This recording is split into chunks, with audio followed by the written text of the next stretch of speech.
என்னக்க தண்ணி பிடிக்க வந்தியாக்கும்? சிங்கு சிங்கு குடத்தை தூக்கி ஆட வந்திருக்கேன். கேள்விய பாரு, குழாய்க்கு தண்ணி பிடிக்க குடத்துக்கு எடுத்து வருவாங்களா? இப்ப வாரியான்னு கேட்டேன். நான் காலையில இருந்து 10 குடம் தண்ணி எடுத்து ஊத்துறேன்னு பாத்துக்க. நீ என்னட்டு வீட்டுக்கு பக்கத்துலயே குழாய் இருக்கு, தண்ணி வந்த உடனே பிடிச்சு விடுவேன். நான் அவ்வளவு தூரத்துல இருந்து வர வேணாமா? என் மேல இப்படி கோவத்தை காட்டிடு. வீட்டுல எதுவும் பிரச்சனையா? ஆமா, வீடு சண்டை இல்லாத வீடு எங்க இருக்கு? இப்ப பேசிட்டுக்கிட்டு விடுடி. என்ன பார்த்தேன், வீட்டு பிரச்சனை வெளியில பேசியா நீ? நாங்கதேன் அவுத்து விட்ட மாடு எந்த பிரச்சனாலும் வெளியில திறந்து விட்டுருவான். அப்புறம் என்ன, வீட்டுக்கு எங்க வீட்டு பேசாதே கிடக்கும். என்ன செய்யுது, வாய் நிக்க மாட்டுது. சரிக்கா, அதை விடு. என்ன உங்க வீட்டுல இருந்து டூருக்கு யார் வரா? வீட்டுல பெரியால இருந்து நண்டு சிண்டு வரைக்கும் எல்லாரும் வாருங்க. போடி, அதை வச்சுட்டு எங்க வீட்டுல சண்டையா வந்துச்சுன்னா பாரு. அக்கா இங்கதான் இருக்காள், வேணாமா வீட்டுல போய் தேடிட்டு வரோம். கிட்டே டூர் பத்தி கேப்போம், உங்களுக்கு தெரியும் தானே. என்னாச்சு, டூருக்கு வரையா இல்லையா? வரதேடி அக்கா, இங்கதான் இருக்கேல, உங்களை நான் வீட்டெல்லாம் தேடிக்கிட்டு வரேன். யாரது, பார்க்காத மூஞ்சி மாதிரி இருக்கே, புதுசா இருக்கு. உமாவா, எப்படிமா இருக்க? நல்லா இருக்கியா?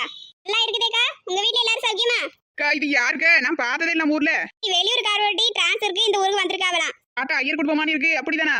பாருமா, இவ எனக்கு கூட பிறக்காத தங்கச்சி மாறி நல்ல பொண்ணி மாதிரியே இவ பேரும் பெருசா பெரிய பொண்ணு வச்சிருக்காவ. நானும் கேள்விப்பட்டிருக்கேன், இவங்களை பார்க்கணும்னு நினைச்சு இப்பதான் பாத்திருக்கேன்.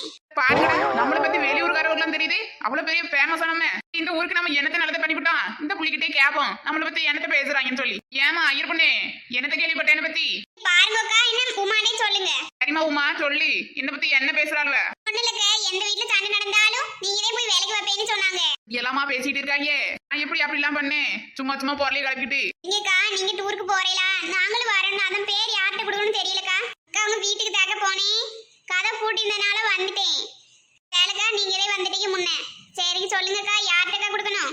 பெரிய பொண்ணு, அந்த டியூஷன் வைக்கிறியால, அந்த மயில் பையன் தானே டூருக்கு கூட்டு போறேன்னு சொன்னா, அவங்கிட்ட தானே பேர் கொடுக்கணும். ஆமாக்கா, அவங்கிட்டதேன். நீ யார்கிட்ட கொடுத்த? நான் இல்லட்டியா மாவதையும் போய் எழுதிட்டு வந்த பேரை யார்கிட்ட என்கிட்ட சொல்லல அவ. நீங்களே சொல்லிடுறீங்களக்கா எங்க பேரை எழுதிக்கிட்டு சொல்லி. நான் சொல்லுதேன், என் வீட்டு பக்கத்துல தான் அவனோட வீடு இருக்கு. சரி, யார் யார் பேர் எழுதணும்? அக்கா, என்னோட பேரு, என்னோட ஆத்துக்கார பேரு, அப்புறம் மாமியோடது, மாமாவோடது. என்ன வயசான காலத்துல அவளுமா வராரு டூருக்கு? நீங்க வேறக்க போன வாரம் கூட காசில போய் சுத்திட்டு வந்தாங்கன்னு பாருங்க.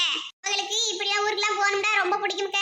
வீட்டுக்கு கிளவியில எனக்கு மொட்டி வலிக்குது, கால் வலிக்குது, நான் வர முடியாதுன்னு சொல்லிட்டுரும். அது ஒரு தடவை கூட எங்கேயும் வராது. பரவாயில்ல, இந்த வயசுலயும் இப்படி இருக்கா வேணா. சரிம்மா, நான் சொல்லுதேன், தண்ணி நிறந்துட்டு நான் போறேன். சரிம்மா, நானும் வரேன், தண்ணி நிறந்துட்டு. சரிக்கா. ஏமா பொண்ணே, உன்னோட வயசு என்னோட வயசு ஒரே மாதிரிதான் இருக்கு. இனி அக்கான்லாம் கூப்பிடாத. நீ என் பேர் சொல்லி கூப்பிட்டு தெரியா? அதாவது பார்த்தா என்ன ரொம்ப வயசானவன்னு நினைச்சிருவாமா. சரிங்க பெரிய பொண்ணு, நான் இப்படியே கூப்பிடுதேன். உமா பொண்ணு எவ்வளவு அமைதியா இருக்கு பாரு. நம்ம ஊருக்கு வந்துட்டால இனி நல்லா வாய் பேச ஆரம்பிச்சிருவா. நான் இப்படி கல்யாணம் முடிச்சப்ப இப்படித்தான் அமைதியா இருந்தேன். போக போக ஏன் வாய் என்னாலே கட்டுப்படுத்த முடியல, அவ்வளவா பேசுறேன். கொஞ்ச நேரம் விளையாட போட்டா குறி கூட தலையா காத்துன்னு சொல்லி வீட்டுல இருந்துகிட்டு விளையாட போறியாக விளையாட, பேசாம போய் படுத்து உறங்கு. இப்ப சொல்ல போயிச்சு கேக்குறியா இல்ல பாலிக்கட்டுல போய் விட்டுட்டு வரட்டா? விட சின்ன பையன் அவனே பாலிக்கட்டுக்கு போயிருக்கேன், நீ மட்டும் காய்ச்ச கீச்சன்னு சொல்லி வீட்டுல இருந்துட்டு இருக்க. வாரல முன்னா எப்படியாவது லீவ் போட்டுடா நீ. வரும்டா வரும். நீ என்னதே பண்ற நான் கண்டுபிடிக்காம போறேன். இந்த குடத்தை மட்டும் இறக்கி வச்சுட்டு வாடா.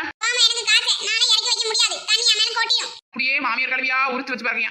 உங்க அப்பனை வந்து வர சொல்லுடா. என்ன இப்போ போன நானும் காணலையே. பெரிய பண்ணி பின்னாடி வந்துட்டு கேட்டி நானே கொஞ்சம் தள்ளு. ஐயோ குடம் போடுது.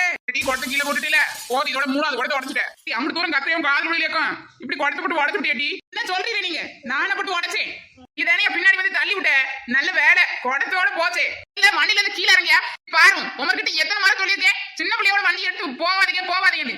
உங்களுக்கு ஓட்ட தெரியல, அப்புறம் எனக்கு இதை குடிச்சிட்டே கிடக்கலாம். நான் இப்படி சின்ன பிள்ளை வண்டி வாங்கி ஓட்டுனது இல்லாட்டி எனக்கு ஆசை இருக்காத ஓட்டணும்னு சொல்லி அதே ஒரு ரவுண்ட் போலான்னு வந்தேன். இப்படி நீ முள்ள வந்து நிப்ப எனக்கு தெரியுமா? உடம்பு உடஞ்சு போச்சு.